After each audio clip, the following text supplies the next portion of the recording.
Hello everyone, back tuning into today's video. We're going to have a look at the weather for next week's 10 days for today's second video. And that's going to take us to around the 6th of March. We'll be able to extend out beyond that via steady GFS and ECM ensembles. Have a look at CFS V2 at the end of the video. We're going to begin by having a look at what's happening in terms of the flooding situation. We're going to have a look at the latest flood warnings. Before we get on with that though, just to say that the first video release today was the ECM 30-day look ahead. So that's looking at weather the next 4 weeks in terms of temperature and precipitation anomalies for the UK and for Europe as well for the next 4 weeks. Tonight we've got snow watch coming up. There's going to be a chance for a little bit of snow in the next few days. If you enjoy the videos, then please click like on the video, give us a thumbs up, and also let us know in the comments what you think. Don't forget to subscribe to the YouTube channel. Right, I'm going to start off with the warnings then. So we're at gov.uk. This is flood warning information service.gov.uk/warnings. You remember we looked at this a couple of days ago, and the severe flood warnings have been taken off. They're back. We've got 2 severe flood warnings now on the River Severn at Shrewsbury and also the River Severn at Wharfage Ironbridge. Those 2 stretches of River Severn have got a danger to life associated with them, and I believe we're expecting any time now, has already happened, that River Severn will reach a record-breaking level. So pretty serious in terms of flooding on River Severn right now at Shrewsbury and also at Ironbridge. There are 105 flood warnings as well. This is where flooding is expected, immediate action is required. And all of these rivers and stretches of rivers are affected in that one. I haven't got time to go through all of them, of course, individually, so if you think your local river or stream could be affected, then please have a look at this page and see what you're to do. We link to this flood warning information service page in the description at Gazservice and also on the links page at gazservice.com. So also 151 flood alerts, that's where flooding is possible, be prepared. So on and on it goes. The situation with flooding just continues to be very, very serious indeed. It's been going on for weeks and weeks and weeks. Still it goes on, and there's very little sign that we're going to break up this unsettled weather, certainly in the next week to 10 days. More about that in a moment. 105 flood warnings are no longer in force. They've been removed over the last 24 hours. But obviously it's where we've got this danger to life, severe flood warning on the River Severn that is causing most concern at the moment. If you think that your local town or city could be impacted, if you think your local river, I should say, could be impacted, then please come to this page and have a look. So this is how things were looking this time last year. So complete contrast to this time last year. We was under an area of high pressure and we was wafting up a really warm southerly wind as well. So if we look at the upper air temperatures, you can see that at this point last year, the 10 Celsius ice firm was pushing up across the country. That lifts temperatures to, or it did lift temperatures to 21 degrees this time last year across parts of Wales, 70 Fahrenheit, a taste of summer at the end of February. Glorious blue skies and very, very dry ground as well. So what a contrast 1 year on. And of course 1 year before that we was on the cusp of the beast from the east at the end of February. This is how the upper air temperature is looking on the 25th of February 2018. And yes, we got beast from the east just lurking to our east, and a day or so on and the beast was unleashed, and all those blue colours engulfing not just UK but most of northern and western Europe. So we certainly had some quite interesting weather conditions at the end of February over the past few years, and this is another year that has turned quite interesting, I have to say, albeit from a sort of flooding perspective. This is the latest observations from XE Weather. So no 21 degrees today. Our maximum temperature is just 9 degrees, flashing away at quite a few stations down across southeastern parts of the country. And cold as well, maximum, sort of low maximum temperature, only 1 degree there in a few stations. We've got Dunk as well, just 1 degree, Liscombe, just 1 degree, and also over in Northern Ireland, Loch Fee at 1 degree, as is Castledreg. So most places are quite chilly actually this afternoon. Walcott 3 degrees, Dundee is at 6 degrees, Abbeymoor at 3 degrees, coming down into the Midlands, got Birmingham at 6, Shawbury at 6 degrees, and going into Northern England, Linton-on-Ouse 7, and Teesside 6. So generally temperatures in sort of mid single digits in most parts of the country, upper single digits in the southeast, and low single digits where we've got wintry showers pushing through, and particularly so at elevation. So it's a lot cooler out there this afternoon than it was this time last year, but nowhere near as cold as it was this time 2 years ago. These temperatures are probably close to average really for most of us for late February, although where we've got those wintry showers pushing through, it probably is. It probably is a little bit colder than average, really.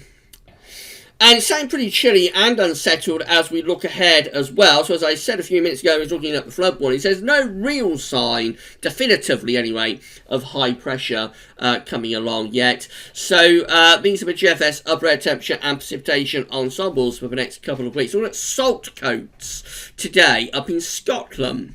It's another suggested location for this section of video. If you'd like to have your local town or city feature within this part of the video, then please let us know via the comments at Gaz Service. That could be either the YouTube channel or the website. You can also let us know through the social media accounts, Facebook and Twitter, or email us at gazservice@gmail.com. And we're always happy to feature your local town or city within this part of the video.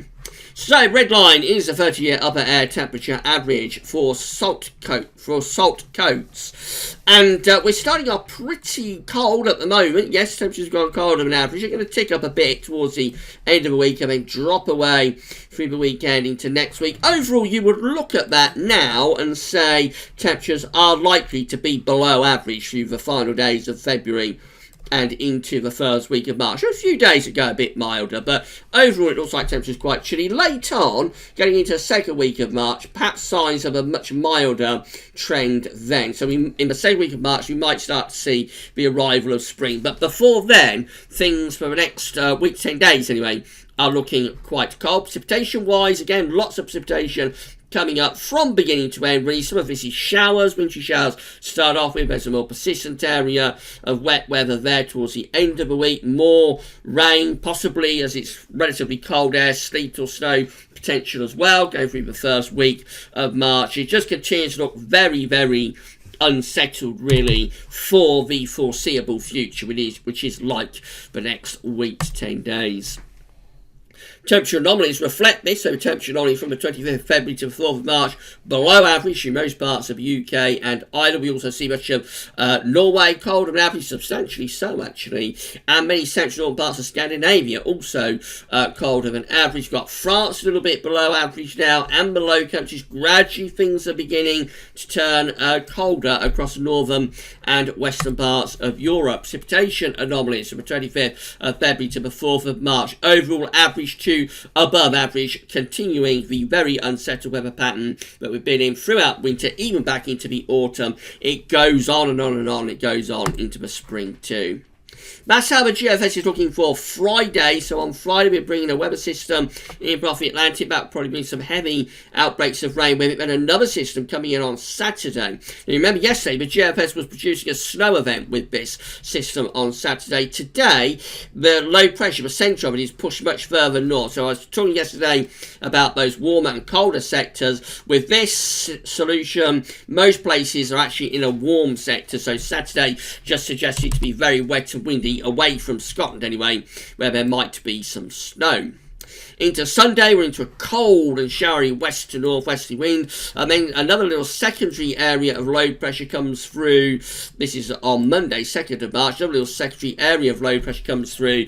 That could bring rain, sleet, snow risks across parts of the country as well. Notice high pressure is trying to get itself going over Scandinavia up here. We are finally trying to raise some heights over Scandinavia. That's something we haven't seen throughout the whole of this winter so far.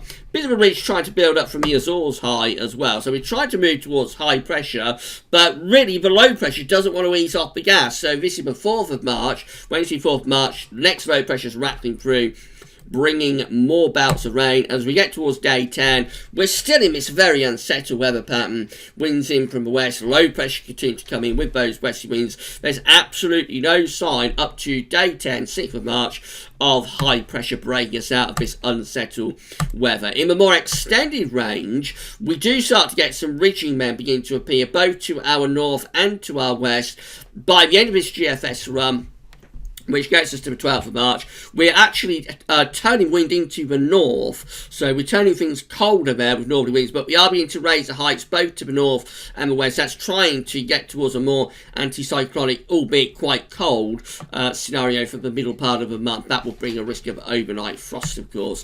GM looks like that, so again, very, very unsettled with the GM as we go into the weekend. Low pressure brings further bouts of rain. Could be ongoing risk of flooding, maybe snow up in the north with those low pressures too. And then into next week, yes, low pressure continues to drive through. Again, we see the heights trying to rise over Scandinavia, trying to break us out of this unsettled weather, but really the Atlantic doesn't want to ease off the gas, and we just keep these areas of low pressure pushing in across the country. That's how we finish up at day 10, Friday the 6th of March. By then, we've still got signs of a bit of a ridge over Scandinavia, still got all of this low pressure in the Atlantic. It's trying to go drier and colder, but the low pressure doesn't want to ease off, so still very unsettled there up to day 10, and with the possibility of heavy rain, or for some places, probably in the north, heavy snow. ECM, again, the unsettled weather is continuing at the end of the week and into the weekend as well. Low pressure probably rattling through into the early part of next week. Heights trying to rise over Scandinavia, but I don't think the Atlantic is going to back off enough to allow high pressure to really get going over Scandinavia. So as we get to day 10 with the ECM, which is the 6th of March, we have high pressure again up to our northeast, low pressure coming in off the Atlantic, jet stream and wind flow and directions lined up northwest to southeast, so it just remains very unsettled up to day 10, and quite cold as well, particularly so for more northern parts of the country. This is a precipitation type forecast based on that ECM run from TibetShow.com. Wintry showers in the north and west today, some of them pushing land as we go through to this evening. More about that on Snow Watch later. Overnight, the showers will sort of die back towards the coastal areas, with many inland areas becoming dry. That's Thursday, so a band of heavy rain in the south on Thursday. That might produce some snow across parts of Wales and the Midlands on Thursday morning. Again, more about that on Snow Watch. That low pressure causing all sorts of headaches about where it's going, but there could be a little bit of snow down across the south on Thursday.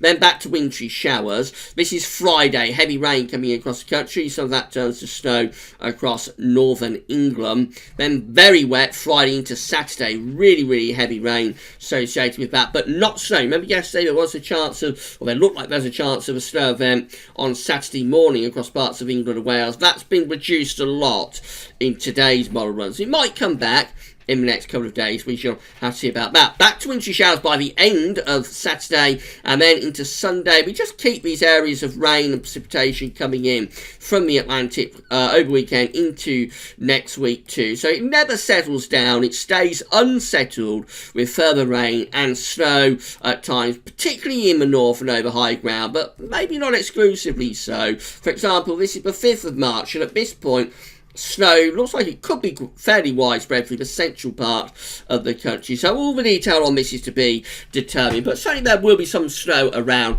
as well as a lot of heavy rain. So these are the options on the table within the ECM ensembles today for day 10 from the Icelandic Met Office. This is for the 6th of March. Of course, have 17 members of the ECM ensembles with low pressure over and to the east of the country. That's unsettled and quite cold. Winds are coming in from the northeast. 15 with a deep trough of low pressure over the top of the country, and number 10 with a deep trough of low pressure over the country. 6 with low pressure to our north, the jet stream doing something a little bit like that. And then 3 with low pressure, sort of to our south, and trying to raise the heights up over Scandinavia. That's trying to backwind into the east. That will be the coldest option and potentially quite wintry, but only 3 of those doing that. Overall, looks very unsettled up to day 10, which is coming towards the end of the first week of March. I have to say nearly all options, all roads are leading to low pressure, even at the end of the first week of March. Into 2 weeks away, this gets into the second week of March, the 11th of March. This is how the things are looking with the options. So 13 members of the ECM ensembles with low pressure out to our west. Winds are in from the southwest. That's a milder option. High pressure to the south-southeast, low pressure to the north-northwest. Winds are up from the southwest. 12 with a Scandinavian high. And winds coming in from the east. That's going to be a dry but cold option. 6 with low pressure over and to the east of the country. That's going to be quite cold and unsettled. 8 with high pressure just to the north-northwest, bringing in a bit of a northeasterly wind with those. That's drier again, but also potentially quite cold. And 8 with a ridge through the UK and going to our north.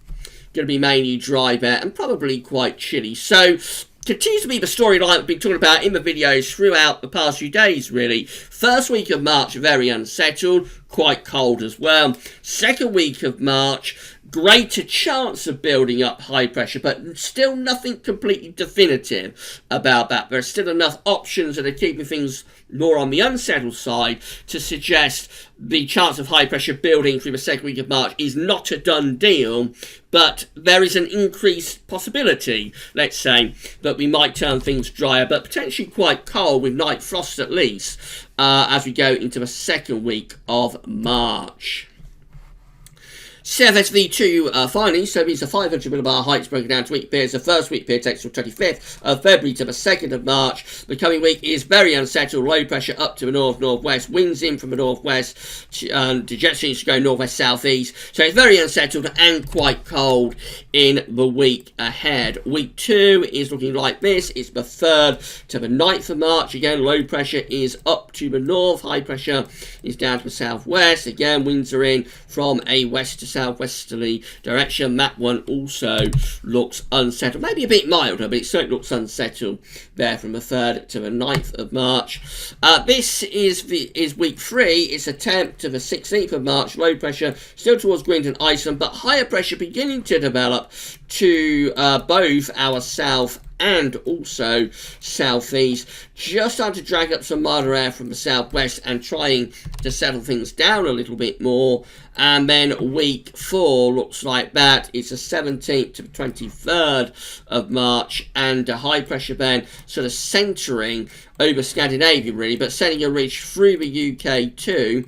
Low pressure's up here, just doing something like that. So we're going drier and quite mild there. But if high pressure was going any further north or northwest, if high pressure was going that direction, then we would start to threaten bringing in easterly winds, which can still be quite cold, even at the second half of March. Finally, just say that if you're enjoying videos at the moment, please consider becoming a patron for Gaz Weather. We've got 61 patrons so far, so hello and a big thank you to our 61 patrons. This is the Gaz Weather's patron page. If you would like to become a patron for Gaz Weather's and give an ongoing monthly donation to Gaz Weather's, it could be anything from $1 a month upwards. All you need to do is come to the Gaz Weather's patron page, sign up for a patron account, assuming you don't already have one, and then you can become a patron for Gaz Weather's. And a big thank you to everybody for doing that. Big thank you to all of our patrons. Alternatively, you can give a donation through PayPal. So if you would like to become a donor for Gaz Weather's, all you need to do is come to the Gaz Weather's PayPal page, sign into your PayPal account, and then you can give a donation to Gaz Weather's. And whether you do it through Patreon or PayPal, you're going to be getting shout out in videos as long as you want one. If you'd rather stay anonymous, that's fine. Just leave a little note with your donations to let us know. But otherwise, we'll mention in videos, and we'll say thank you so much for doing that. You're helping us to pay for the website, gazweathers.com, and keep the content online. So a big thanks to all of our patrons, and a big thank you to all of our donors as well. And that's absolutely great and fantastic. Thank you, everybody, for doing that. Right, that's it for video number 2. We shall be back this evening with snow watch. As we established in this video, there is a little bit of a risk of some snow on Thursday down across more some parts of the country, and wintry showers before then. So we'll talk about all of that in snow watch this evening. The snow risk for Saturday has been reduced, so I doubt we'll have much to say about that, but we'll see. But snow watch will be with you this evening, so come back for that then. That's all for now though, and thanks for watching.